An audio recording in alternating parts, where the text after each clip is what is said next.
So nice. I stole the suit. So.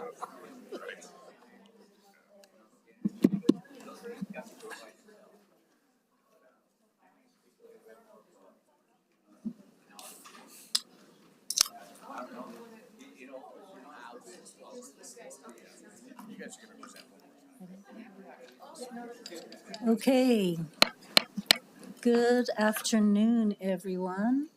I call this April 9, 2024 zoning meeting of the Bernalillo County Board of Commissioners to order. We'll have a moment of silence, and then I will lead the Pledge of Allegiance.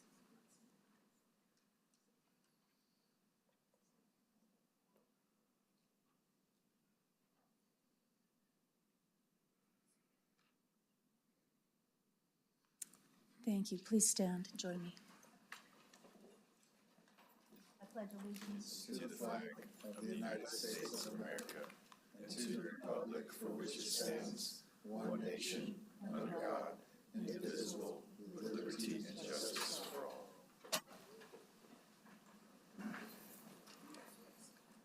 Thank you. So we will begin with our director, Nicholas Ham. Please begin. Madam Chair, Commissioners, good afternoon. Nicholas Ham, Director of Planning and Development Services. Here to embark on episode 2 of the Comprehensive Plan Project for you all. So our second discussion hearing before you today. Our plan is to sort of get into the nuts and bolts, or the meat, if you will, of the plan itself. And we've got a Texas-style barbecue platter coming your way, hopefully. So the course of action is I'm just going to give a quick introduction of where we are. We're going to turn this over then to department leaders and staff that have worked on the plan themselves to be able to explain the actual sections that they worked on. And then Ms. Lopez will close with the land use section. And we'd like to, as we discussed before the hearing, just give a brief moment to our colleagues from the city to talk about the work that we've done with them since we last met in front of you all. Thank you, Mr. Hammond. Just so for the benefit of the group, we have 8 people signed up for public comment, so we should be able to complete this before the 5 o'clock time. Actually, I'm hoping that we can end at a quarter till, so because we have a big meeting that we want to begin right at 5 for the administrative meeting. So thank you all. Welcome. Madam Chair, understood, and we will be very mindful of the time limits for today. So a couple goals for today to let you know about the progress that we've made with our colleagues at the city, to talk about the way that we have been and are currently addressing needs from the community as we embark on this public hearing process, and to let you know about our trajectory that we're hopeful to put forth before you to be able to consolidate the city and the county's plan. So with that, I'm going to leave up this slide here, Julianne, if you wouldn't mind.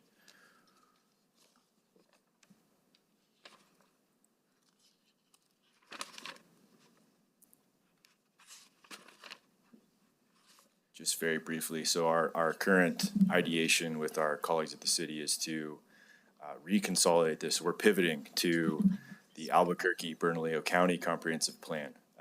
And in that, still preserving the work that we did with the community, but also being able to completely and fully embrace and lean into the collaborative work that we do with the city of Albuquerque across our planning departments. So this is the initial concept that we've developed. We've got initial buy-in from the folks at the city that can speak to that if you give them the opportunity to.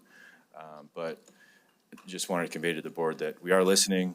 We are trying to make, I see a win-win situation here where we can have the county's voice elevated in the process that we worked on, but also really elevate the conversation to a point where we can still be very collaborative and cooperative partners with our colleagues at the city of Albuquerque.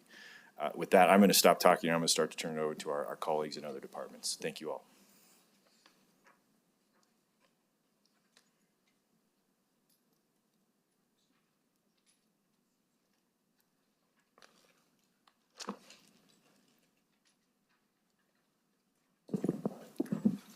Welcome.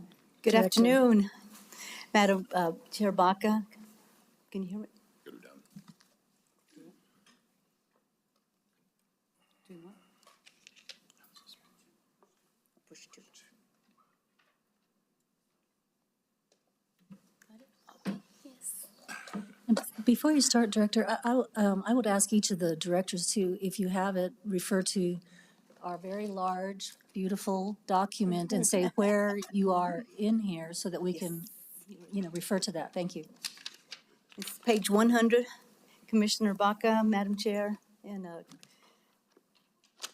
as the Director of Parks and Recreation for Open Space, our PROS department, this comprehensive plan provides the overall vision and framework for development and growth in the unincorporated areas of the county where the majority of our parks and open space facilities are located. This is especially important for us in PROS. It provides a policy connection to our plan and its overarching vision for economic development, cultural heritage, and community health for our parks, recreation, and open space system. Because of the importance of this document to us in PROS, I ensured that John Barney and Mari Simbanya were a part of this very important document.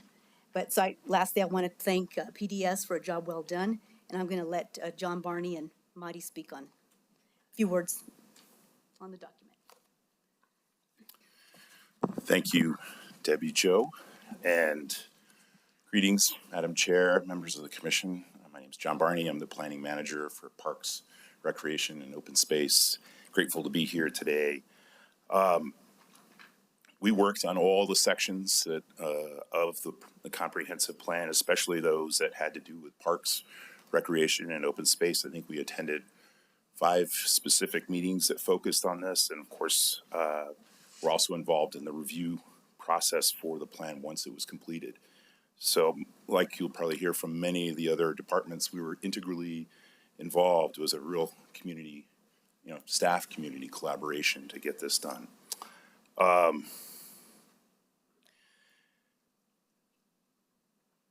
Important to us is that this updated version of the comp plan retains the paramount significance of the open space planning framework with its critical role in preserving a sense of place as well as a collective sense of rural identity and the various flavors of that identity and the community character and the community characters that we all relish in as employees and as also as elected officials, I'm sure.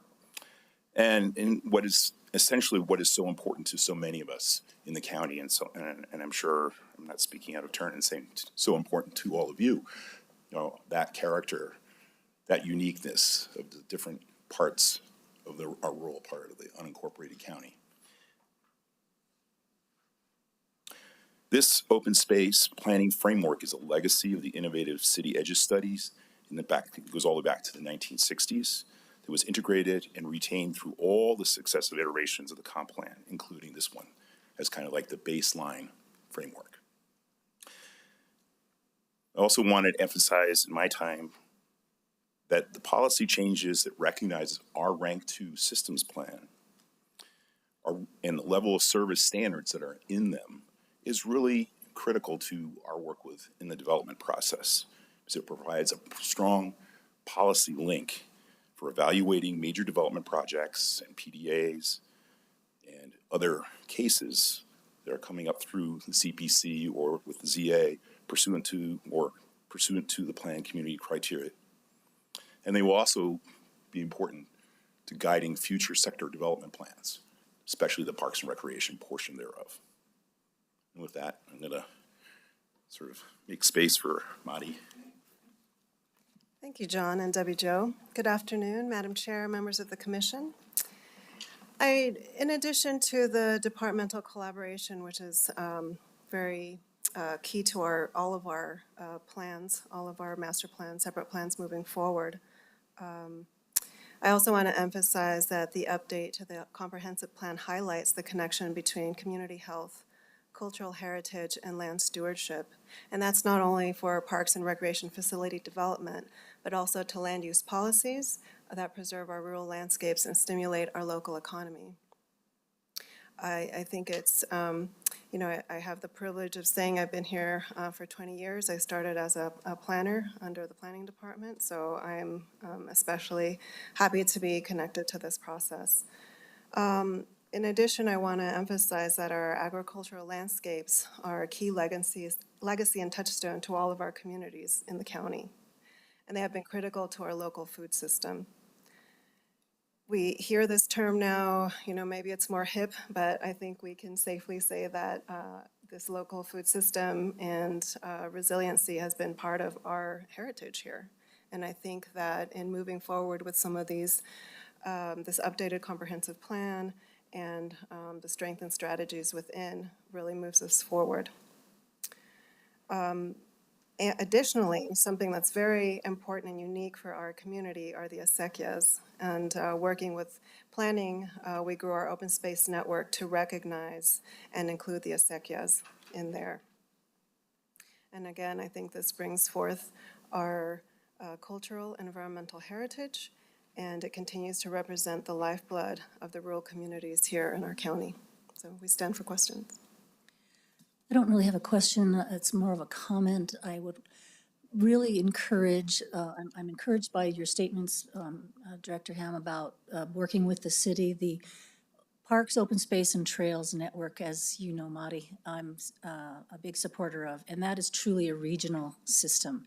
And we've received comments from folks in person at the last meeting, and then also we've received follow-up letters. So I would like to make sure that you all are addressing some of those comments in a staff report. I think you're going to talk about how you're going to be addressing the public comments later, Elvira, but this is one of those that is a true success story because of the Albuquerque-Bernalillo County comprehensive plan that was done in the mid-70s, redone in the 80s. So it is a really important component, and it really does create the sense of place, as you say, that Albuquerque and Bernalillo County is. So just a comment. Thank you. Thank you, Madam Chair.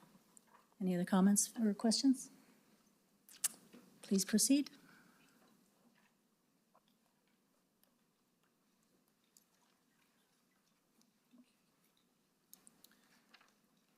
Madam Chair, members of the Commission, good afternoon. I'm Brian Lopez, the Technical Services Director for Public Works.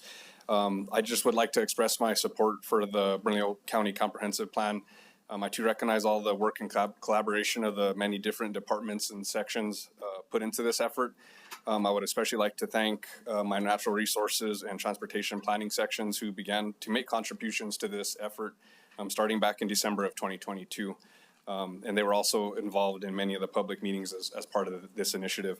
The sections that kind of relate to transportation planning and water will be, transportation is on pages 209 through 233, and water is 237 through 249. With that, I'm going to hand it over to Richard Meadows to kind of talk a little bit about the transportation planning effort, and then a little bit later down the list, Dan McGregor, my Natural Resources Section Manager, will kind of talk about the effort that he was a part of. Thank you. Good afternoon, Madam Chair, Commissioners. So I'm going to talk about the transportation chapter. As Brian said, that starts on page 209. I'm Richard Meadows, Transportation Planning Manager.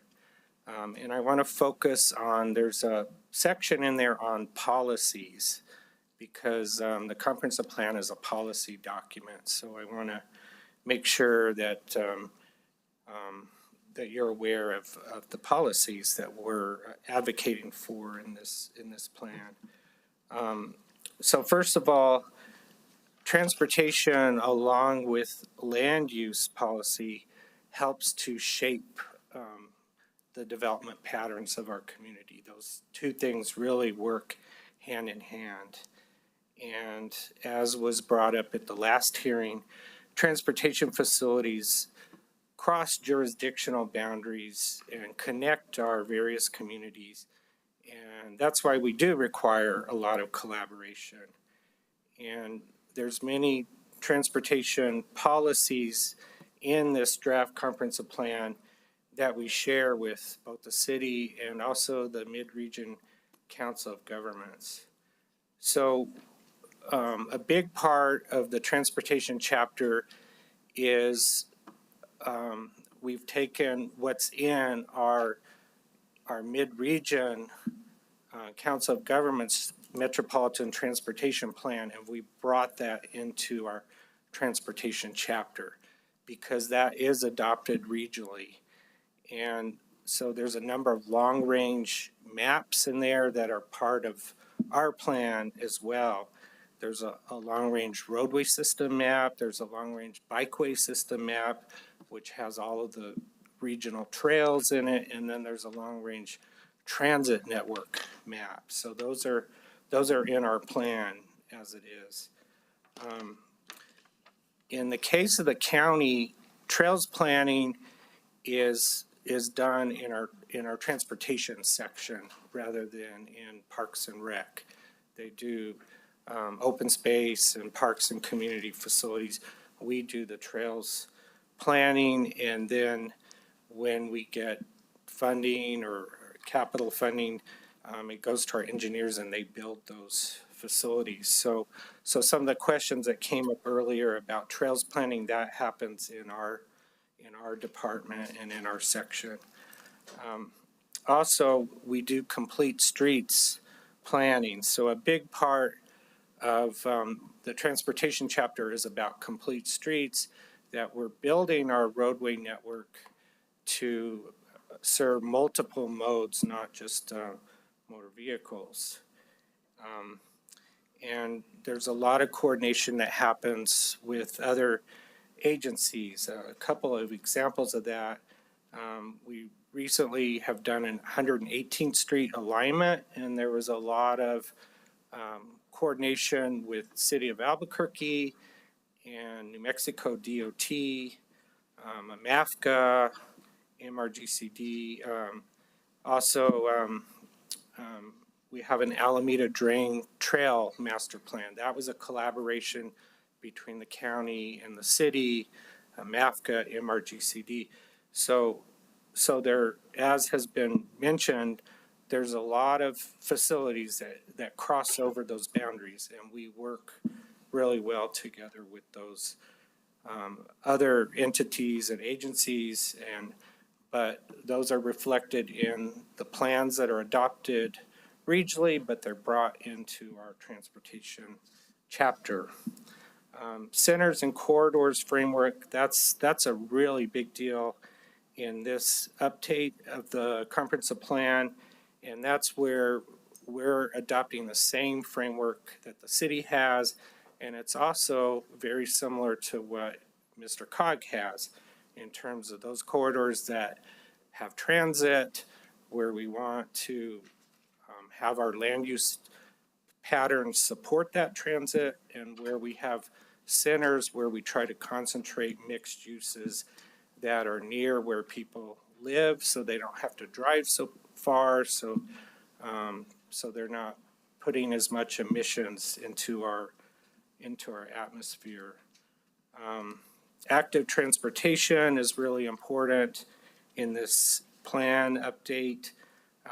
Walking and biking and taking transit, and those connections to our schools, to our parks, our community centers, cultural facilities, and to these activity centers that are part of the plan, especially in those communities that are underserved. Public safety is really important, and I think a lot of our policies mirror what the city has and what Mr. Cog has in terms of Vision Zero and trying to reduce those fatalities and severe injury crashes. Finally, a big part of the transportation chapter is about prioritizing the existing infrastructure we have now rather than building a lot of new infrastructure and neglecting what we have now. Let's really focus on keeping the roads and trails we have now in good repair, and then we can add to the system. So that's pretty much a summary of the policies in that chapter. If you have any questions, I'm happy to answer them. Thank you, Mr. Meadows. Any questions? Commissioner Barboa. Thank you, Mr. Richard Meadows. Thank you so much for the presentation. I guess I'm a little, you and I have had several conversations, and I always like to learn from how we think about transportation planning and the county's role in transit. I don't, I believe in practical and planned how we get there, but I think, my concerns still are the same, that if we're only, even to the existing lines, the idea that we're only giving that much money when people don't have access in those very rural areas other than an hour a bus stop. Even for outside of my district into the unincorporated area, that is a problem, especially when in my district, we hold the majority and the bulk of resources. We hold the hospitals, we have the resources for behavioral health, places where people get care even from the unincorporated area. So those folks from the unincorporated area trying to get into an appointment, to things that we end up, or all our services end up kicking them out of if they don't get there in time, if they're not there for their appointments on time, then they don't, folks, once an hour, if you miss that bus, you're done. So, and then they only run at a certain point of time. But in addition to that, I think the county really does need to work with the city around how we can increase, what is our role in increasing the transit system. I was excited because I thought under the city that we're actually increasing lines. I heard that we've decreased lines. And I know that there's a problem that folks are identifying, saying that there's not because of staffing. But this is a long-term plan. So I guess I expected to see some thought into what the future of that would be. And then there's a lot in here around the transportation, but I was also asked by Together for Brothers, who does a lot of work around bicycle and trying to get less transit, less gas emissions, less car usage. Just that I'm not sure in the collaboration between city and county, they were really talking about, and I'm not sure how much it's in here, about the continued bikeway paths, that how, if the city's prioritizing this and we're prioritizing this, how do we make them meet so that we're getting sort of complete bikeways, I guess, in the city. Thank you, Madam Chair and Commissioner Barboa. I think that's another area where we're really collaborating on in terms of equity and transportation. So we realize that there are certain areas of the city and also of the county that are underserved historically, and we want to improve those services. And so on trails, for instance, both the city and the county, we're looking at what are those areas where we need to improve service, and we need to prioritize new facilities in those areas. And so I think we are kind of on the same page, and Mr. Cog is doing that as well. So equity is a big part of this. On transit, I agree. After the pandemic, the transit services have really gone down, and some of the service has been suspended because of lack of bus riders and mechanics and so forth. It's starting to come back. And so it's, it is important that we work together. And ABQ Ride has been very good about involving the county in their planning. I've been attending a lot of their meetings and so forth. So I think that cooperation is happening, but I agree with that. And I, sorry if I may, Madam Chair. Yes, please. That I agree, because we've had so many conversations that I think we're values aligned around this. And I don't see, I guess, could we reflect that in here, that there's a goal or we sort of just name what we've been doing and don't anticipate for more or for future, a bigger future around transit and the county's role?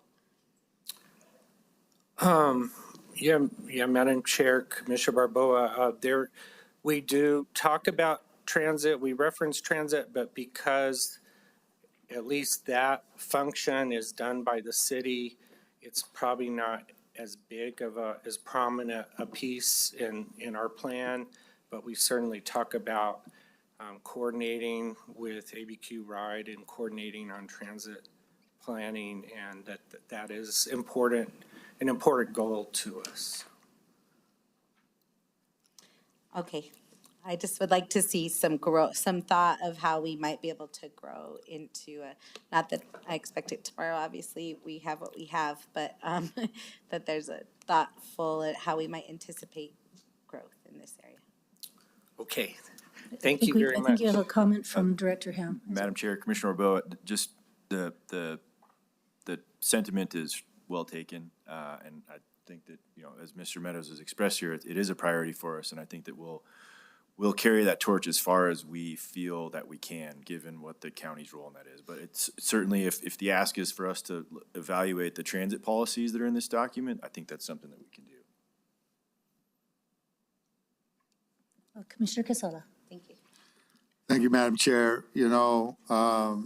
Valid points when it comes to the South Valley. I think you remember when I first became a commissioner, I had a lot of heartburn that the bus would stop a half mile from Joy Junction. The people who actually used the bus had to walk a half mile to catch the bus. And so you right away organized a meeting. We met with the city. And, when I look at transportation and the quagmire that it is, it all kind of boiled down to me into funding. And when they told us that, yeah, they would be happy to go a half mile further, all we'd have to do is come up with another $1 million a year to go a half mile more. So it's always good to, I think, have realistic goals moving forward. But we also have to know that that is something that will come out of our budget and that we got to pay for it. And so that has to be something that we have to consider as we look moving forward into the future on how transportation happens in the unincorporated area. Thank you, Madam Chair. Thank you, Madam Thank you, Chair. Mr. Meadows. Commissioner. Ms. Lopez. Madam Chair, for the record, it might be helpful to refer to some of the policies that would address Commissioner Barbeau's questions, because we do have policies that refer to transit in this plan. And so if we go to if you all have your plans open and we're following along, we can go to the transportation chapter, starting on page 234.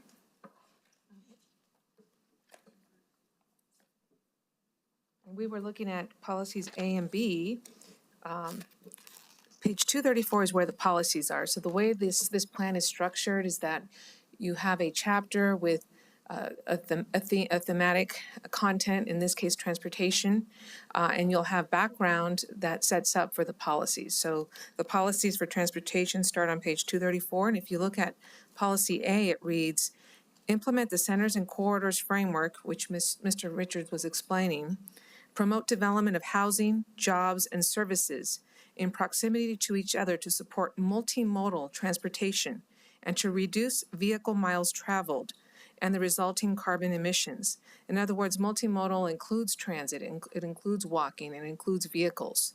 And this is under the framework of centers and corridors, where you need to have the intense land uses to support the transit.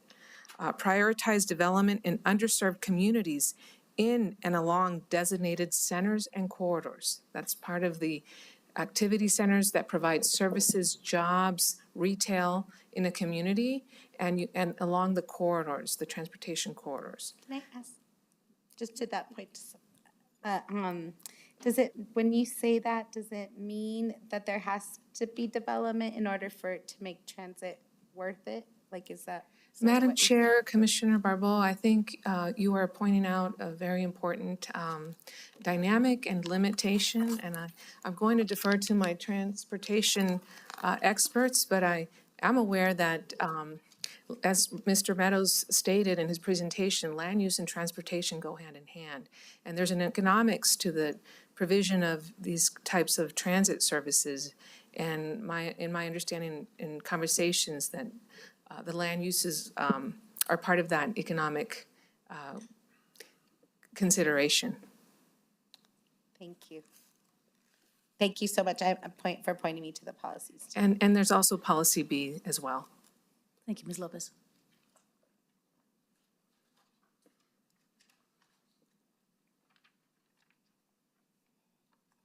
Madam Chair, members of the Commission, Amanda Colburn. I'm the Deputy Director for the Housing Department. So Director Valdez, who has recently retired, worked really closely with Elvira to bring to you the housing chapter that is in front of you today, which starts on page 309. Thank you. The Bernalillo County Comprehensive Plan provides a vision specifically for the unincorporated area of Bernalillo County, along with the steps that are needed to make that vision a reality. This long-range plan for Bernalillo County captures the vision of the county and where community for Bernalillo County wants to be at some point in the future. Specifically for housing, this will assist with decisions that are related to growth, economic conditions, environmental, and community development that focuses on areas that are unique to the county. The Bernalillo County Comprehensive Plan allows us to be prepared for the future for unincorporated areas of Bernalillo County. It identifies current conditions, providing housing data for the unincorporated communities in the county. Through this plan, Bernalillo County can determine policies for growth and or decline in the unincorporated areas and where new housing should possibly be. The housing chapter has been updated to reflect the new Middle Rio Grande Housing Collaborative with the City of Albuquerque and the affordable housing programs that the county has to serve the community. I stand for any questions. Any questions? Thank you very much.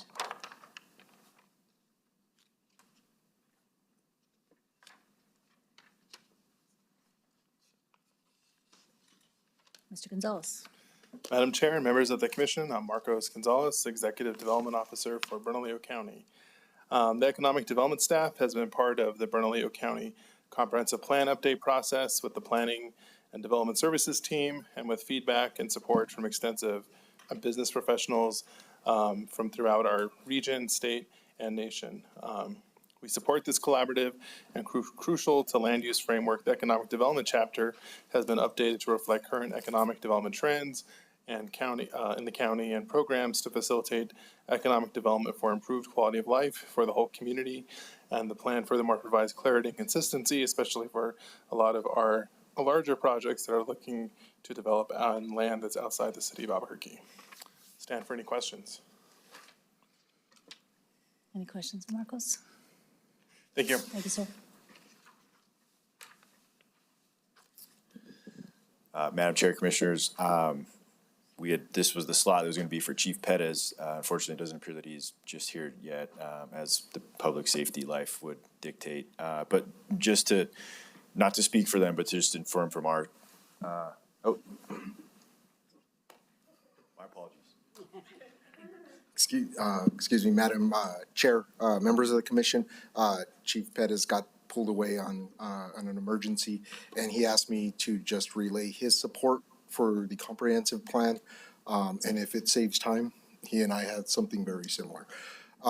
This team has worked, collectively with our respective departments, as you've seen with Public Works and, from the public safety side. So we're both expressing our support to move forward with the comprehensive plan, as the work has been very involved, and they've been engaged, and the PDS staff has been very engaging with the departments from both public safety and from Public Works. So, thank you. And for the community, this is Elias Archuleta, our Deputy County Manager. I'm sorry, yes. Thank you. I'm Elias Archuleta, Deputy County Manager for Public Works, speaking for myself and for Deputy County Manager for Public Safety, Chief Greg Pettis. Thank you. Thank you. Any questions? Thank you, Mr. Archuleta.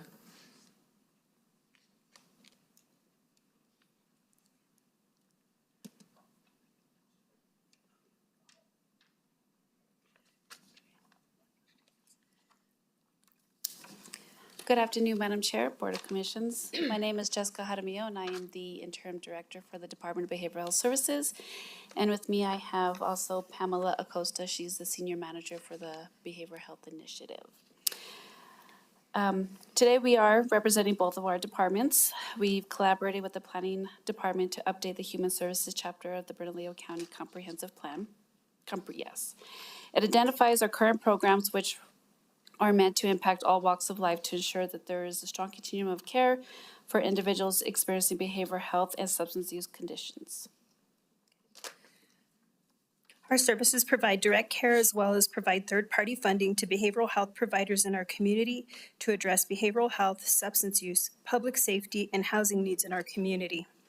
The comprehensive plan informs on growth in our city, insight into trends within the county, such as housing, employment, education, and ultimately assists us in mapping service areas and ensuring individuals have access to human services nearby. It also allows us to collaborate with nearby jurisdictions to maximize service coverage. And so this shows a request and support the adoption of the comprehensive plan update because it does recognize the current and the most up-to-date behavioral health initiatives the county is implementing and the coordination we do with other entities in the region. As you know, both departments have grown drastically in the last 5 years, so we're excited and to support this adoption. It's time for questions.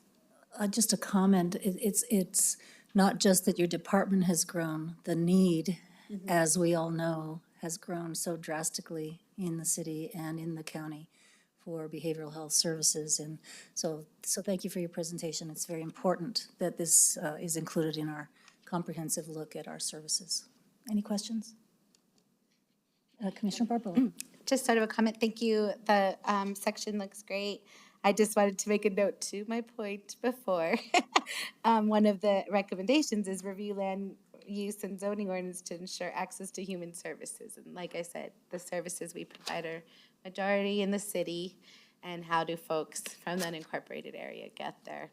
But not that that's for you to solve. This is really appreciate the recommendations. And I also appreciate the idea that we should be incorporating across the whole county as a whole services for human services, as you call them. Thank you. Thank you. Thank you.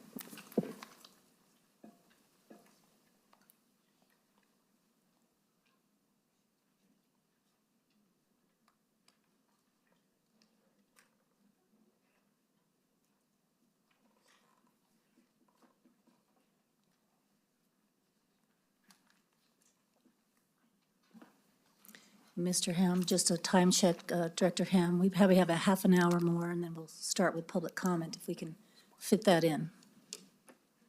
Nick? I just was giving you a time check. We have about half an hour. Is that going to work for you all so we can have a break? We're gonna be able to hit that, yes. Awesome, thank you.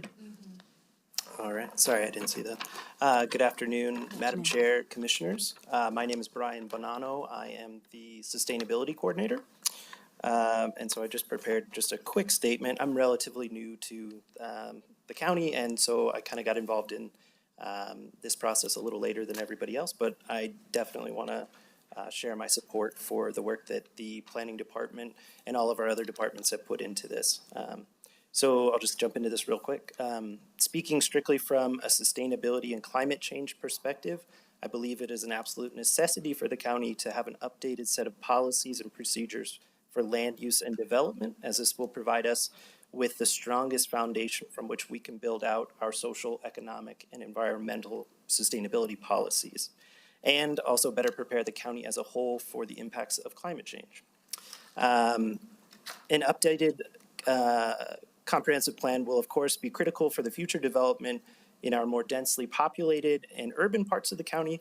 However, some of my greatest concerns that I currently have when it comes to sustainability are related to the unincorporated agricultural and more rural communities of the county, such as the East Mountains. As the climate in our region changes, as temperatures increase, and as water resources become more strained from prolonged periods of drought, evaporation, and increased use, communities like the East Mountains or the South Valley will face corresponding increases in the risks from wildfire, disruptions to water supply, and potentially agricultural losses. This is why I believe it is important for the county to adopt a comprehensive plan that can create more space to address the unique opportunities and risks that these communities share and potentially plan for greater resiliency. It's also important to note that the climate benefits that our region receives from our forest lands, our agricultural lands, and our open spaces. From a carbon emission standpoint, these lands actually offset our operational emissions by about 18%. So it's going to be really important for us going forward to make sure that we maintain and preserve those spaces. And so it's safe to say that with our relationship with and our efforts to maintain, preserve, and responsibly develop these lands will be an essential part of meeting any future climate goals we establish. And so for these reasons, I'm in favor of the new comprehensive plan, and I look forward to working with our planning department on efforts to incorporate additional climate and sustainability considerations as needed into our land use policies going forward into the future. So thank you very much for your time. If you have Thank any you. questions. I have one comment, really, Mr. Bonanno, that Sure. in your list of important areas of the unincorporated, I hope that you are just also thinking about the growth on the west side Yeah. and the sustainability questions that relate to that growth, which also has an impact on our water, on our very finite resources that the county has, and we need to be very circumspect. And I hope that you continue to work with our planning department with the issues relating to sustainability. Very important. Yes, thank you for that, Madam Chair. As I said, I'm very new to the county still. I'm just actually coming up on a year, and so I'm getting my kind of feet under me. But I wanted to kind of point out specifically the peripheral kind of communities, because they often in these discussions of sustainability can be somewhat overlooked, and they're just as critical to our kind of climate change mitigation efforts and to, so the west side, in addition to all of our urban core communities will be really important to any sustainability goals. So, yeah, I'll definitely take that into consideration. Thank you. Commissioner Olivas. Thank you, Madam Chair. I just wanted to thank you for your work, Brian. Yeah. It's been a pleasure working with you over the last year, and I think you bring a really important voice to the table, thinking about climate and all things sustainability. So I just want to appreciate you for the good, hard work that you're doing. And I want to emphasize what you just said about the connections between our natural open spaces and wild places and our climate mitigation efforts and efforts to offset emissions and eventually move to carbon neutrality and carbon zero. And so thank you for making those connections and being part of this planning process. Oh, very much so. Happy to be here. Thank you. Oh, one more question. Two more questions. Oh, two more Commissioner questions. Barbeau and then Commissioner I'll hold Benson. tight for a bit. Thank here. you, Mr. Bono. Good to meet you in person. Yeah. I just wanted to, thank you for the work around sustainability. I think there's a lot of community groups out there trying to think of innovative, big ways to, increase. I think it's very important for us and a responsibility for us to put solar on our own buildings or create places that we can use the land and properties we already have access to create green energy. But how also do we make a step towards maybe doing? I know I learned from some of the community groups that the county actually has within its code our authorization to create its own power grid, its own solar grid. So I'm not saying that I'm trying to tell you to do that. I'm just saying I think there's opportunity out there for us to think big around this in our big, beautiful state that definitely has everybody's support, regardless of party or affiliation, to really do good by our environment. Right. I completely agree. I think there's a lot of opportunities for us to, especially going forward, looking for microgrids, renewable energy development on our buildings, our lands, also finding other opportunities to sequester carbon in our forest resources, our agricultural spaces, or our open spaces as well. So there's a lot of opportunity for us and a lot of actual community partners to pull into this work too. So I'm excited to be here and to be able to start looking forward to some of this stuff. So Thank you. Commissioner Benson. Thank you, Madam Chair. And I just want to point out, I'm sure you weren't being exclusionary, but in District 4, we have North Valley, which has much agriculture. We've got the far northeast heights, like Sandia Heights, where they've got their own water utility. where we've actually contributed ARPA funds to help upgrade that water containment and water measurement, reduce water waste, and then again sharing with Commissioner Baca the west side, very important. That's where the growth is. So I just wanted to put that on record. Thank you. Yeah, thank you very much for that. And I had more, but I cut it out just to keep it shorter. But yeah, I agree with you. There's this sustainability will eventually touch every part of, and it involves every corner of the county and each community. And it's going to take all of those communities working together to kind of achieve kind of these goals that we've set forth or will be setting forth for ourselves. So thank you very much for that. Thank you, sir. Appreciate it. Any other? All right.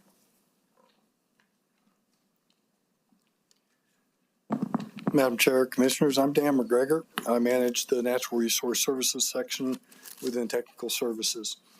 The water-related sections that we're talking about today are found on pages 239 through 264 in the Blue Sky edition. With me today are my program leads for stormwater quality, Ms. Collie Bronson, and also my water conservation program lead, Megan Marcy. I just wanted to take a moment to acknowledge their contributions to the plan update, though the responsibility for the content in those sections lies with me. My section is largely responsible for the substantive updates in the section dealing with water management and water quality, and to a lesser degree in other environmental related sections, which I had the privilege of working with Elvira as she was contacting our peers and other agencies on various issues with MRGCED and even with the Air Quality Board with the city.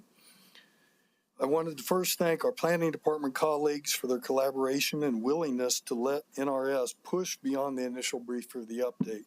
I can't emphasize how important that was to the content of what you see before you today. This has helped NRS to ensure that the plan is correct, reflects current water and environmental and climatic conditions, and that the plan is useful for its eventual end users. This update ensures that the included policy statements are as documented in various supporting plans, such as the work of the Water Protection Advisory Board. It reflects our section's work's accomplishments to date and aligns with our current ordinance updates. I also wanted to specifically thank Governor Mac Zuni of the Pueblo of Isleta for the Pueblo's constructive and helpful comments on the Pueblo's water rights statutes and concerns, in particular with being able to use their specific and desired language in stating those concerns. Likewise, I appreciate the thorough review of the water sections and the tenor of comments provided by Elaine Hubbard and Mr. Norm Gom. Additional updates in response to their comments are either already included within the Blue Sky version, or in the case of Mr. Gom's comments, within attachment 12 of the agenda packet. The attachment 12 changes prompted by Mr. Gom's comments, along with 3 clarifying comments received and approved from Mr. Mark Kelly with the ABCW yesterday evening, will be incorporated into any future revisions per the staff report that I believe is going to be forthcoming. Those updates largely consist of including stronger statements on the current and future water supply framework as developed by the state-level 29-member Water Task Force, of which Mr. Gom and Dr. Phil King were contributing members. Those upcoming changes are taken directly from the Task Force report of December 2022, which was published shortly after the start of the comprehensive planning process. Overall, this update has allowed NRS to ensure that the environmental sections include current scientific findings and realistic data and projections regarding the impacts of climate change and state of the planning area's water supply, including the uncertainties and criticalities in the existing water supply, whether legal or climatic, and the need for continued prudent management of that critical resource. The ongoing management of the water resource requires effective and ongoing water interrelationship and collaborations with multiple county departments, the ABCWUA, and other local water purveyors, and with multiple local and state agencies. That collaboration is supported and encouraged through our current NRS organizational structure and allows us to lead by example to many in the counties. The plan lays out those working relationships and includes comments and revises and revises the review comments from those partner organizations. The planning process and end product have and will allow our section to continue to initiate discussions with the commission, with other agencies, to those doing business in the county, such as new solar development, and with the community at large regarding longer-term sustainability that has been lacking in past comprehensive plans. It is also providing us a platform to work those issues alongside our county peers through our ongoing participation in the various planning department processes. And Mr. Ham, for that, I sincerely thank you.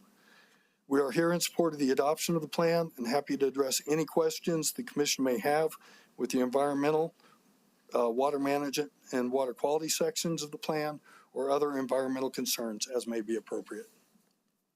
Wow. I would just like to thank you for that, and there's a lot to unpack there. And I am really looking forward to the fact what you're saying to me is that you are responding to what we've heard from the public, from other agencies, from our sustainability, issues that we just talked about. And thank you. And I think that that's really important that the public continue to keep that dialogue going, and so that we get it right when we finally have the place where we are adopting this document. So thank you very much, Mr. McGregor. Any other comments? Thank you, sir.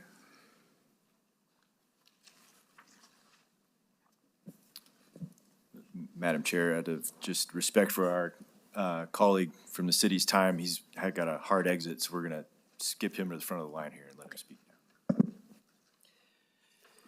Thank you for that accommodation. I truly appreciate it. Madam Chair Baca, esteemed commissioners, buenas tardes, good afternoon.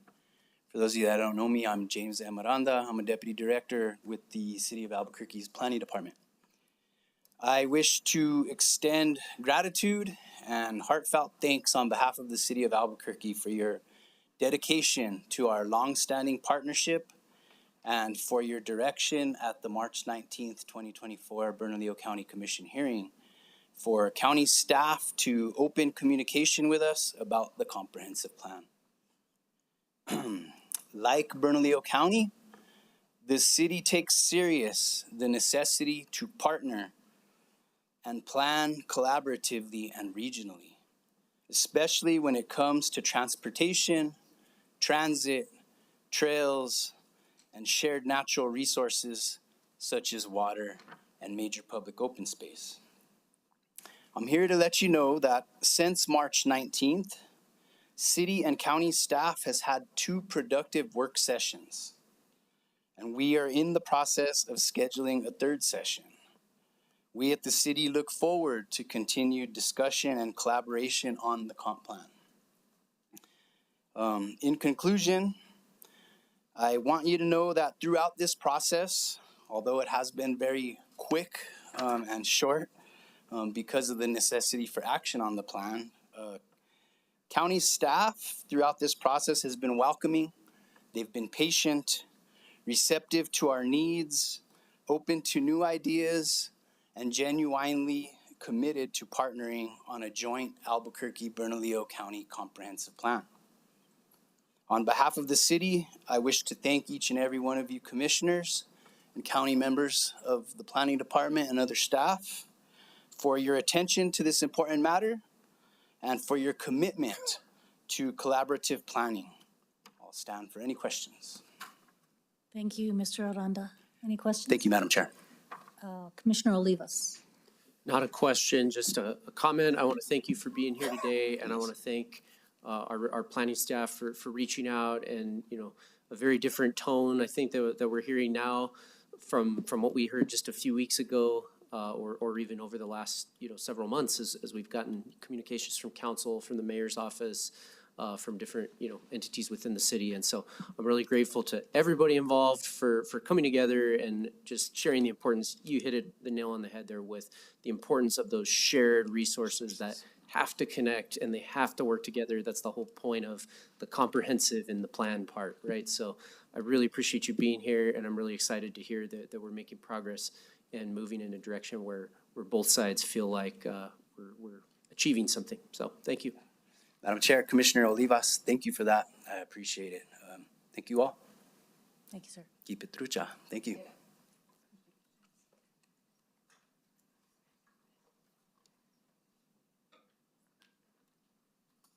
Ms. Lopez. Madam Chair, Commissioners, thank you for the opportunity again to present about the proposed Albuquerque-Bernalillo Comprehensive Plan.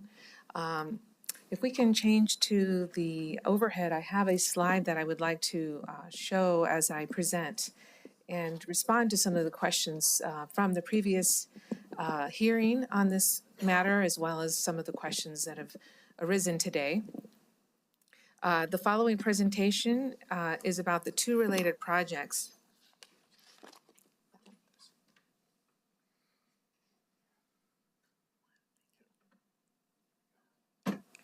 Two related projects that are related.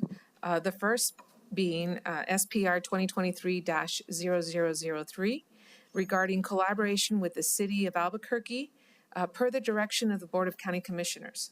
I think we hear the concerns from the Commission and want to be responsive to the direction provided.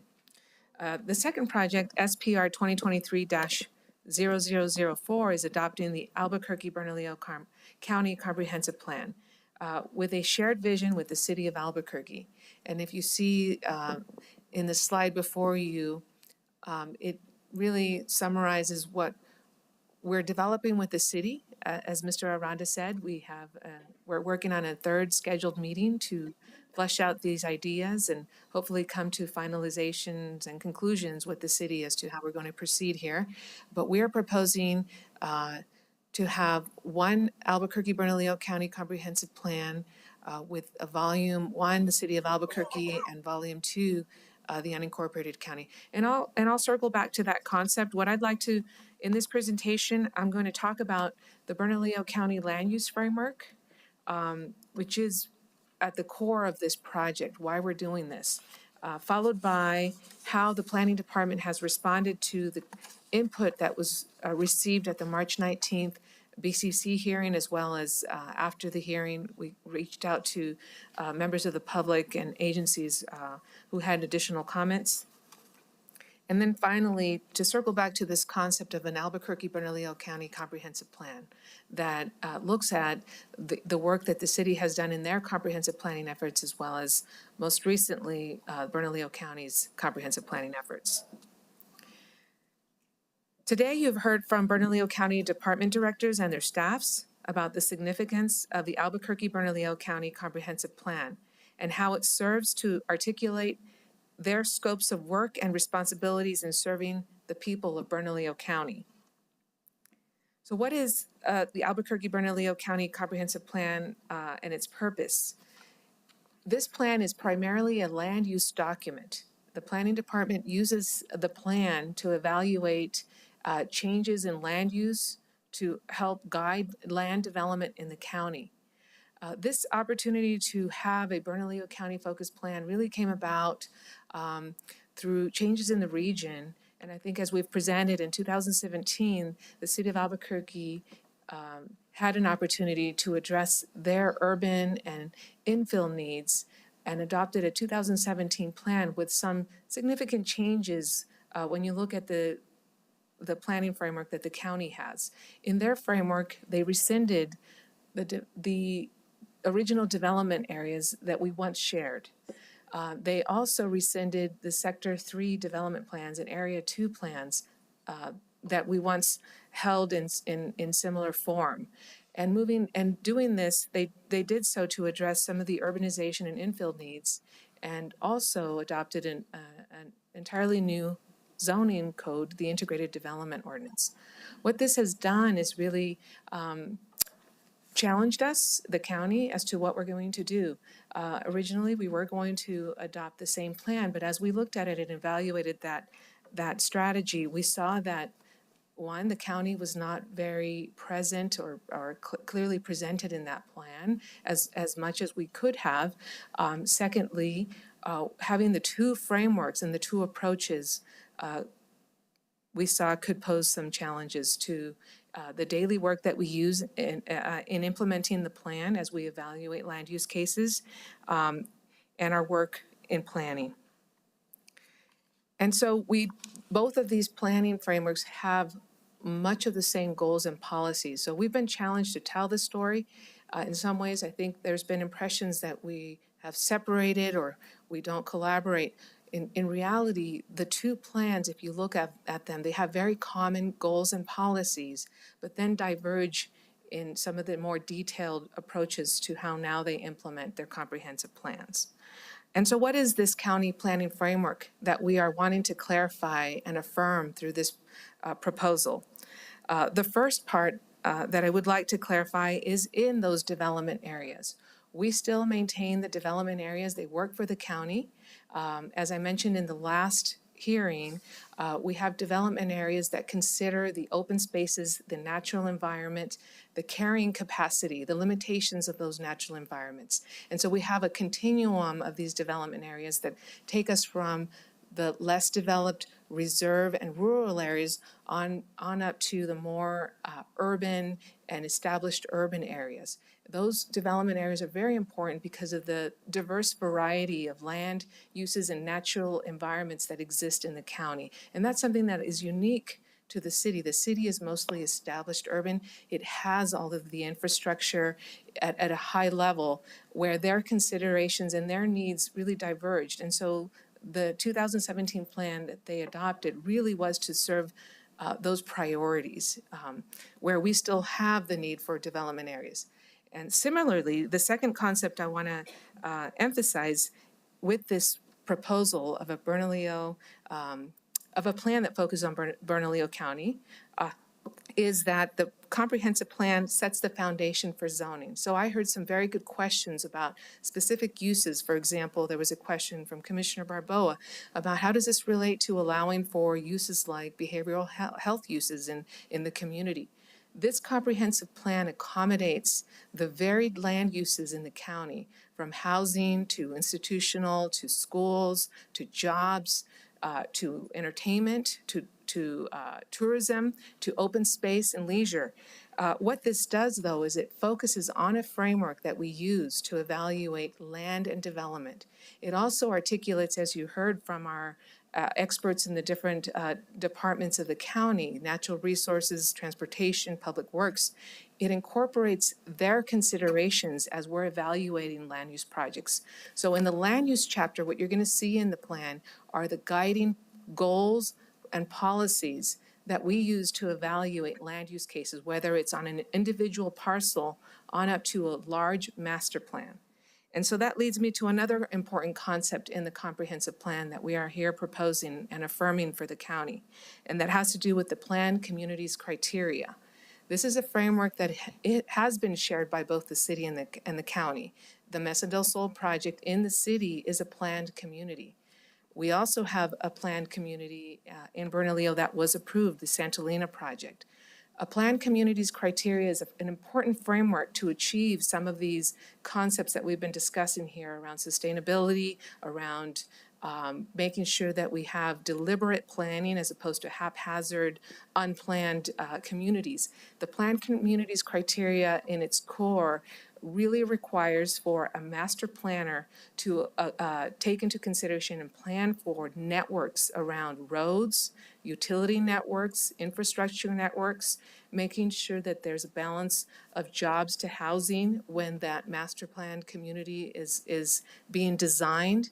It really is making sure that all the elements of a complete community are considered in the master planning process. And there are specific goals and policies in this comprehensive plan that establish that framework and that we are held to when we are evaluating a project. If we have a master planner developer who has gained control of large amounts of land and wants to develop a community under the plan criteria community, that this framework gives us the policy to hold them into account so that the appropriate networks are planned for, and again, the land uses, and also at no net expense to the public.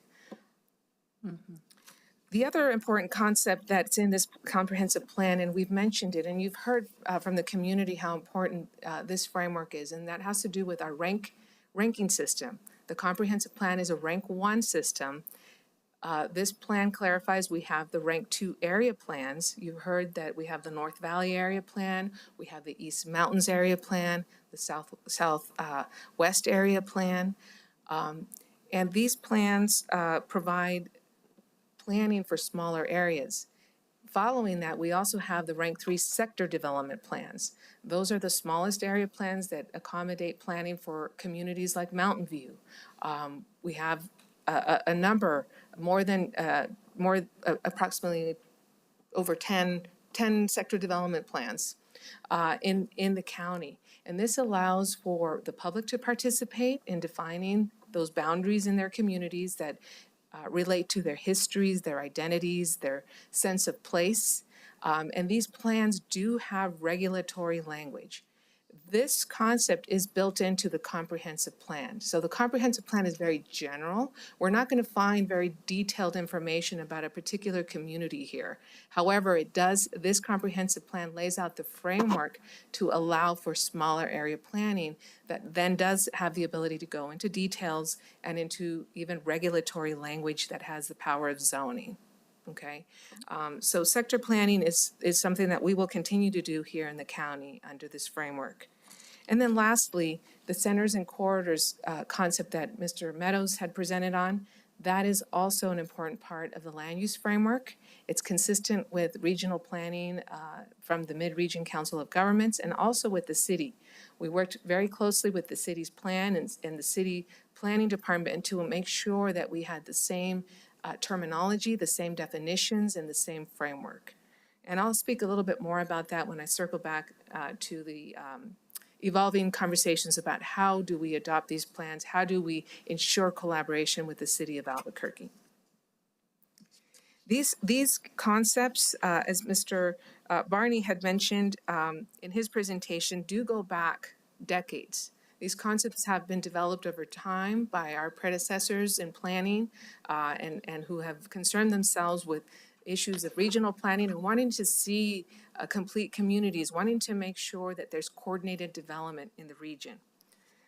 The plan insists on strong coordination with utility providers and regional entities. It recognizes the importance of protecting the natural environment, and it respects historic settlement patterns while looking ahead to incorporate new technologies and methods to achieve its goals.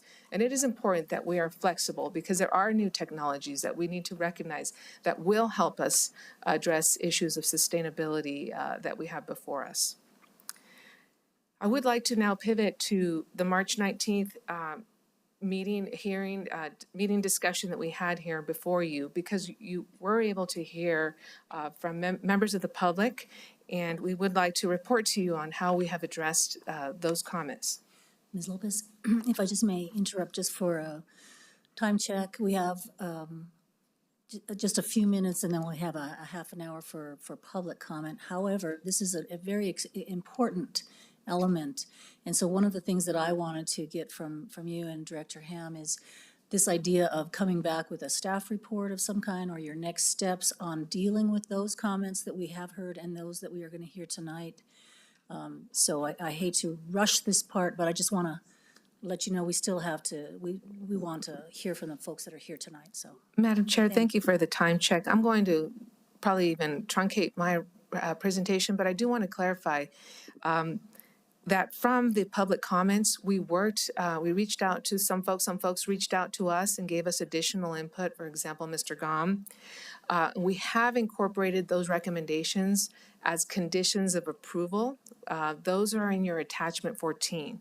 And so those comments have been recognized in the agenda item. So we would be prepared today, and I understand we're not going to make a decision, but we are prepared now to incorporate those comments. Those have been published and available for the public to review. So we'll continue to work and reach out with yourselves or with the public to make sure that they understand and able to track how we are incorporating those comments. And just to summarize, we are incorporating comments that were provided around water management chapters by Ms. Hebard and Mr. Gom. We are We have built in some language to accommodate additional language to clarify the status of the Paradise Hills zoning district in the plan. And then lastly, there was a comment from the public about a map that we have in this planning process. We heard from the public that they wanted more planning in their particular communities. And so we developed a map that shows different areas in the county that are in need of additional planning. We called that map we called it Areas of Change Map. And that sounded a lot like a concept that the city has in their modified framework, and it was confusing. And so we heard that and understood that, and we are now wanting to change the name to Future Study Areas. I think that would just clarify it. So I'm going to speed on over back to, and for the sake of time, move on to the one plan, two volumes concept, if I can have that overhead. And really just to brief you on what we're proposing here, and I think I may not have to say much more because the overhead kind of speaks for itself. Is it number one? We got it. Okay, so we have one plan, two volumes. Basically, what we have had those two meetings, as Mr. Aranda mentioned, with the city of Albuquerque. And in those discussions, we came up with this idea of having one plan that's adopted by both of the entities. And it would be called the Albuquerque-Bernalillo County Comprehensive Plan with two volumes. And that way, each of our entities can maintain the integrity of the plans that they have. And again, our county planning department, one of our main motivations in all of this is to clarify the planning framework for the county so that all users, whether it's an individual property owner or a large master developer, understands what the county considers in terms of its goals and policies framework, which again, many of those goals and policies are in common with the city. We came from the same base. Both of these plans are based on the 2013 plan.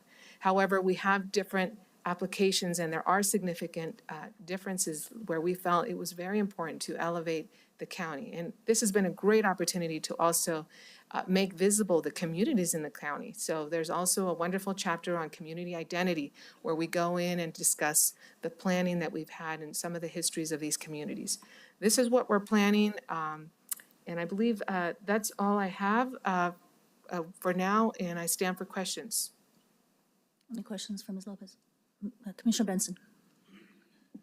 Thank you for the clarification, Ms. Lopez. I think it's exceptional, the effort that your department has taken reaching out to the community, reaching out to the city of Albuquerque. I think this is the way it should be. And I think if this had happened in 2017, it might have made things a little smoother right now, where the county had more input into our needs. I think Bernalillo County, the unincorporated area, is an amazing, beautiful place, and that's what we heard at the last meeting from everybody who spoke, aside from two city employees. But I'm thrilled with the efforts that you've gone through, and this is work well done. Thank you so much. Thank you very much. Appreciated. So Director Ham, were you going to talk about next steps after the public comment, or how are you? Madam Chair, at your discretion, I'm prepared to just give you sort of like a quick summation and then discuss what our idea about next steps would be and then see if that is congruent with what the board was thinking. I can be quick. Okay. Okay. Well, so the concept here in front of you, this consolidated plan, we're going to try and I'm going to like speak in very grossly oversimplified terms here. We're going to try and squish these two together as close as we can without breaking each other's decision-making frameworks, meaning that the city is able to continue with the IDO process and the county is able to continue with its rank 2 and 3 planning process. So that would allow us to be able to honor the commitments that have been made to the North Valley community, the Mountain View community, that we can embark on the a Coors corridor plan with our public works colleagues, but still really elevate and emphasize those regional networks that we talked about today. So this consolidated plan idea and the 2 volumes is really just about ease of user someone to be able to pick it up and say, I have a county project, which page do I go to, right? It's really not to distinguish the two in a way other than like someone that needs to use the document can quickly navigate to where they need to go. But so we'd likely to see some redundancy in both of those documents. We don't see that as a bad thing because I think that really shows sort of the overlapping mission that we're trying to accomplish here. So that's the idea that we've come up with our city colleagues, and we're hopeful that that aligns with the will of the commission, and willing to hear some input today about how we might be able to adjust that if you think we need to. But that would be what we'd like to do next, to really sort of finish this process, come back to you for hopefully consideration and maybe even a decision. Any questions or concerns of Mr. Ham? Okay. Thank you, sir. So I think we are now ready to move on to public comment. Yes, ma'am. We'll now move on to public comment reserved for item 4A and 4B. Each person has 2 minutes, and you will be alerted about your remaining time. When your name is called, please make your way to the podium if you are speaking in person. Before making your statements, please state your name for the record to maintain order and decorum and in the spirit of professionalism and respect for everyone present. Speakers must adhere to those 2 minutes. Thank you. Ms. Julianne, will you give us the list of commenters, please? Thank you, Madam Chair. We have 8 signed up this evening, 1 participating via Zoom. We'll start off with in-person participants, beginning with Genevieve Chavez Mitchell, followed by Russell Brito, followed by Pat Hauser. Good afternoon, Madam Chair, Commissioners. My name is Genevieve Chavez Mitchell. I live in the Mountain View community. I am president of the Mountain View Neighborhood Association, and I would like to urge you to approve this Bernalillo County Comprehensive Plan. My reason for that is that with this plan in place, Mountain View could be a beneficiary of this fine team to be available to help us do sector planning for the Mountain View community. The Mountain View community has been historically a place of high industrial use and much environmental pollution, and it would be to our benefit to have good planning to mitigate those particular situations. With this clear plan, we could address issues such as zoning, housing, public safety, roads, storm drains, which are an issue in our area, environmental health, pollution, water quality, parks. We would love to have a park in Mountain View. There is no park in Mountain View for our young people. Community health and open space. So adopting this plan would set a stage for land use and quality of life issues in Mountain View. So I would like to ask your support and to urge you to approve this well-developed plan and thank the planning team for the great job that they did. Thank you. Thank you, ma'am. Russell Brito, followed by Pat Hauser, followed by Marcia Fernandez.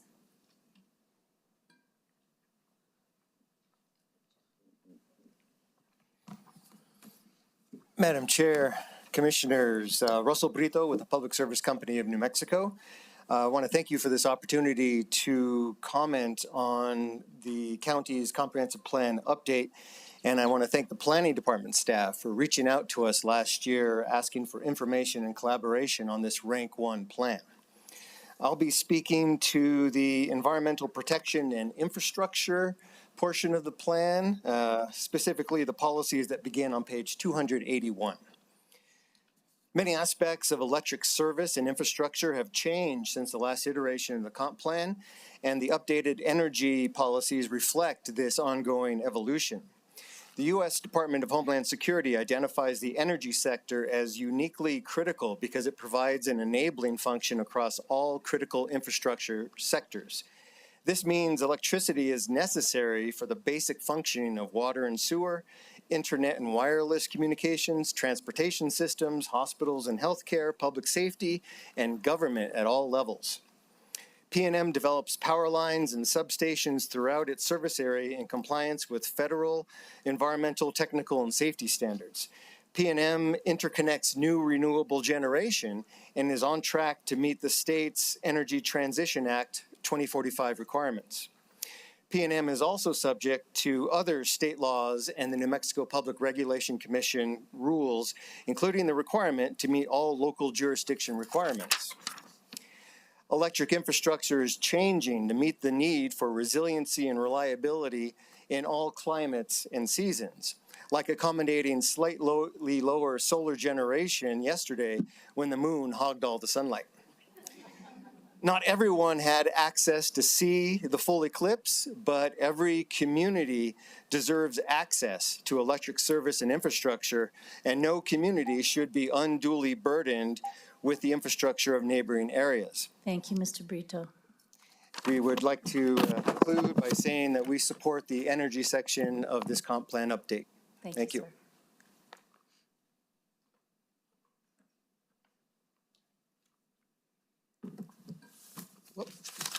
Good afternoon, Madam Chair, fellow commissioners.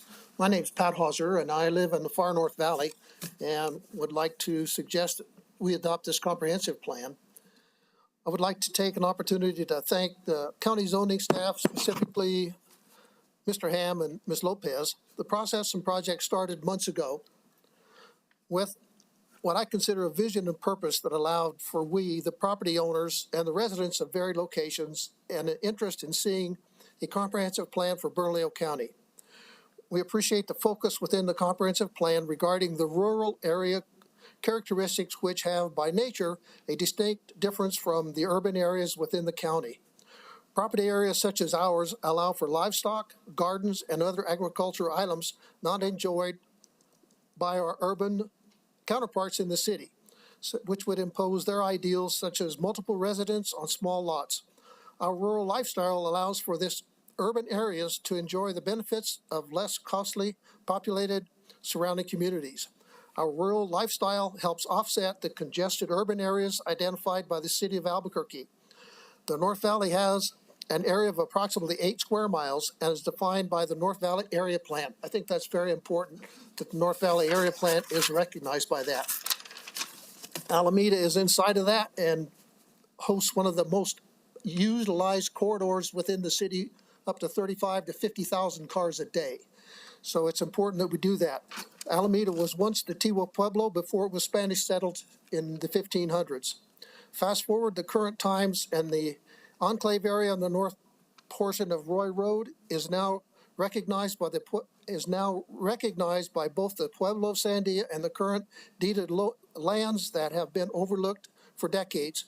We are now in hopes that the municipal utilities, which are not there, will be developed and provided to those individuals. And thank you very much. Thank you, I Mr. stand for Hauser. any questions. And I would hope that Commissioner Benson, who has the major thrust of District 4, can help move the flag forward for underserved communities out there. Thank you, sir. Marcia Fernandez, followed by Renee Horvath, followed by Elizabeth Haley. Good afternoon, Madam Chair and Commissioners. My name is Marcia Fernandez. Talking to you again about this plan, but the thing that I thought I was going to say today has now been put someplace else. I didn't realize that there'd been this bifurcation of the plan, and I'm really a little bit surprised. So I have to take that back to my community, that there's been a big change that we didn't know about, and I don't really understand yet what that means to our community. I do want, however, reinforce the ideas that Mr. McGregor put forth about the water situation. Our community in the South Valley, I'm a farmer. I live on a little farm in the South Valley, and water is the first thing we think about every day and the last thing we think about every day. And we have a terrible problem. Sustainability is a word that right now doesn't really mean anything, because if you don't have any water, you can't sustain the water. This is, I hope that it is going to be as important to all of you as it has been to this planning department to talk about water and sustainability. Unfortunately, we have found out just recently from the Conservancy District that the water that does feed this Mid-Valley all the agricultural concerns, would be stored in El Vado Lake, which is now no longer a lake. It's just a river running through a dam that's not functioning any longer. the Bureau of Reclamation is telling us that that dam may never be back together. We may never have water stored in that dam ever again. And if we do, it would probably be 20, 30 or later before that happens. And maybe never. They're not sure because the engineering studies continue. So we may not have agriculture in this valley. And maybe there need to be things that we need to talk about. What can we do to maybe help the farming situation, which may go away because of a dam that has failed. Thank you. Thank you, Ms. Fernandez. That is news to me that I will look into with the Conservancy. Ms. Renee Ms. Horvath, followed by Elizabeth Haley.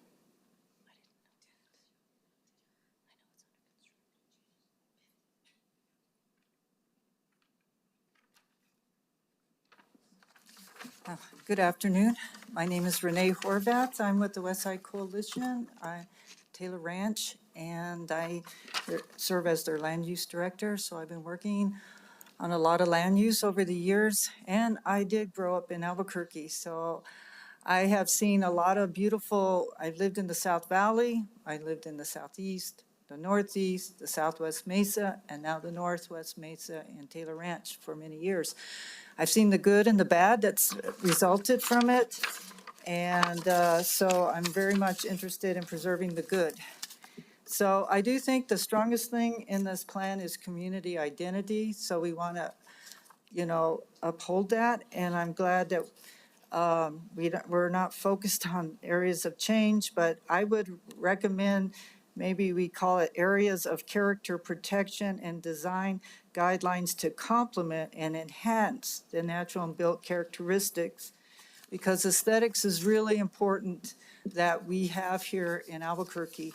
And in your older plan, you used to have lots of discussion about that in developed landscapes. And it talks about the visual quality of Albuquerque, the aesthetics.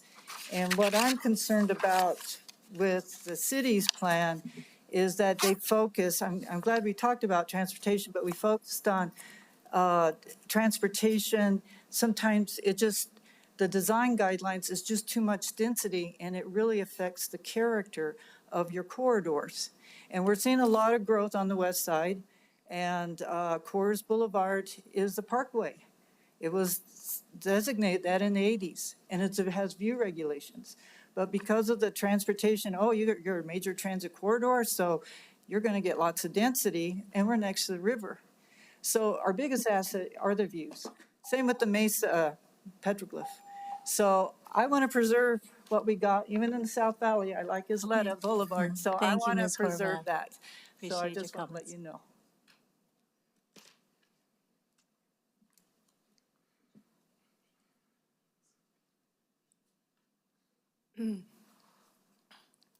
Madam Chair, members of the Commission, thank you for this opportunity to speak. My name is Elizabeth Haley.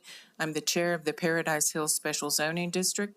I'm also the president of WISCONA, which is the West Side Coalition of Neighborhood Associations, representing 31 neighborhood associations in Bernalillo County and the city in the Northwest Quadrant.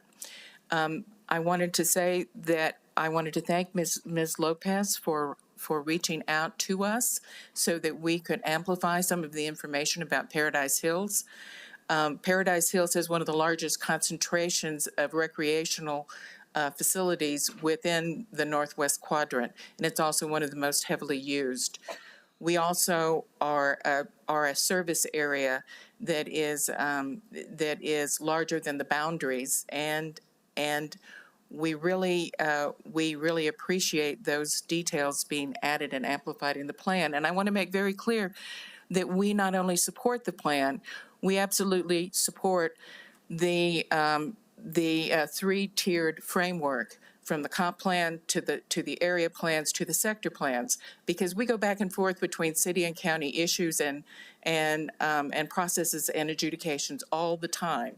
And in fact, what we found is when the city took its rank 2, rank 3 plans, the rank 3 plans mainly having applicable state and federal regulation as well as environmental issues, and put them at the level of ordinance, it's been very difficult to maintain and actually have due process to existing individual communities and landholders. In fact, we learned yesterday that we persevered. Wascona had an appeal about protections to the view overlay to the Petroglyph National Monument. We got a notice of determination from the court yesterday, and we prevailed. It's been remanded back to the city.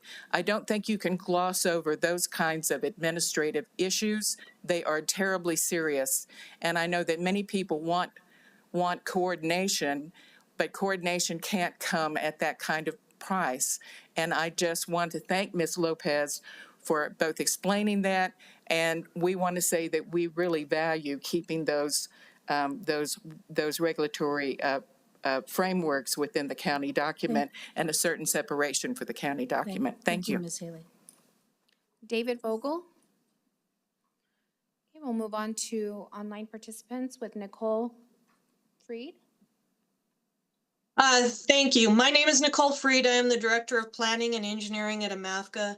Good afternoon, Chair and Commissioners. I want to thank you for the opportunity to comment, and I apologize for not being there in person. Many of the benefits that we enjoy as a society come from civil work projects like roads, wastewater, water systems, and of course, flood control. Those projects are the result of planning documents like this comprehensive plan. Land use planning is incredibly important. And the land use planning, like what is found in this comprehensive plan, sets a framework to guide what infrastructure will ultimately be needed for the benefit of society as a whole. Comprehensive plans help pave the way for other coordination that has been cited throughout this meeting between various partners for both transportation, transit, open space, and specific to AMAFCA's goals, flood reduction and stormwater management. AMAFCA has been involved throughout the development of this plan and has had a voice in providing guidance on how to best guide land use to reduce flood risk within our jurisdiction. Bernalillo County staff has been very engaged and responsive to AMAFCA's feedback and recommendations. We truly appreciate all of Bernalillo County staff's efforts on this comprehensive plan. AMAFCA endorses this comprehensive plan and encourages the approval by the Bernalillo County Commission. Thank you for this opportunity to speak. Thank you, Ms. Freed. And that concludes our public comment. So, Mr. Ham, if you would like to close. We're in good time. Thank you very much. Madam Chair, Commissioners, just to thank you all again for the ability to explain all this to you in greater detail. I think we benefited from having two venues to be able to do that, so thank you for the wisdom in that. I would be remiss if I didn't thank the folks standing behind me or sitting behind me and flanking me here. This document is a product of their work and their collaboration with their colleagues in the region. And I said this last time, but I'll say it again. I'm really proud of the work that we put forth here. And with an indication from the Commission about our approach here to consolidate these, I would like to march forward with our city colleagues to come back to you all with this sort of 2-volume document for you to consider. And if you all would like to let us know what your thoughts about that are, I think that would be very helpful as we chart out a course forward here. I have one comment and I'll open it up. But Mr. Helm, again, I applaud you all for doing such great work in responding to the public and not just responding, but having an actual dialogue. I think that has really made a difference here. And so I am in favor of you pursuing this. It seems to me that there's a little time that is going to be needed to do that. From Ms. Fernandez's comment, I'm very concerned about what I heard about water in Alvado and how that's going to affect the valley. And I would like you to reach out to the Conservancy District and get back to us on that report. I know that it was under construction, but to hear that it's not going to be used for water storage is a very huge concern for the Water Utility Authority in Bernalillo County. So particularly on the water changes that I've heard Mr. McGregor talk about, they sound very hopeful to me. I just don't know what they are. And I've heard that from the community as well. So giving you enough time to come back with what I'm calling, for lack of a better word, a sort of a staff report on all of those outstanding issues is what I would like to hear. And I don't know when that would be, but any other commissioners have any comments on that for Mr. Ham? No? Madam Chair, Commissioner, understood. The way we've approached this, and I'll just try and explain this really quickly, the versioning that we put forth is so that we can draw distinctions between versions of this document that were heard and approved at various levels of the hearing. So what I'm getting is that when the Planning Commission said, this is the document we're recommending to you all, we tried to limit the changes that we incorporated without getting the blessing of the board, if that makes sense. So what we're putting forth to you all is that in this public response and dialogue process, we're willing to incorporate, by and large, all of the things that we've received from the community. But we don't want to do that in sort of a bulk way. We want to make sure that we track that in a way that respects the Planning Commission's process, while also respects the public's input, and gives you all a fair opportunity to understand what you are actually approving. So Right. we'll work on a summary, if you will, of what those look like. I mean, maybe we can just break those out potentially in a more explicit way for you all. What we're aiming to do here is to create a scenario where the board has a clear opportunity to understand what they're looking at as far as what the changes would be that are incorporated. And if you all wanted to have a detailed discussion about that at a public hearing, you would be able to do that in a way that's organized and structured so that folks can follow along at home. That sounds good. Okay. A month? What do we think? Sorry, I'm having a quick sidebar here.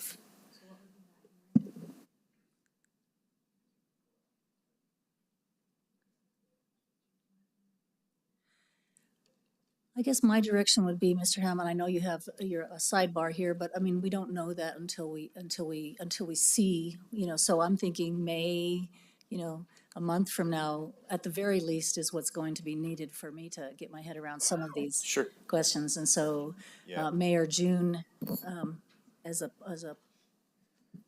goal. Madam Chair, we will move at the pace that the commission desires. I mean, I think I maybe had a more ambitious timeline in mind. And part of that, and I'll just be frank, while we've got this sort of uncertainty about the framework that the board is going to move forward with, it puts into question about our ability to move on to these other projects that we've talked about. So, and I'm not saying that to challenge the board's authority or your will here. I'm saying that because I think it would be irresponsible of me to embark on these projects until this question was answered with certainty, because what I really don't want to do is make these commitments to the community and not be able to follow through on those. So my urgency is that I want to work on this project and then be able to pivot to the other priorities that the board has identified for us, because we've got 3 really big projects that are important to us: Mountain View, Coors, North Valley. And once this is settled, we can really jump into those in earnest. I hear you. Understood. Okay. Thank you, Director Ham. Thanks Thank you for for your all time. your work. And so this meeting is adjourned, and we will be coming back at 5 o'clock for the administrative meeting.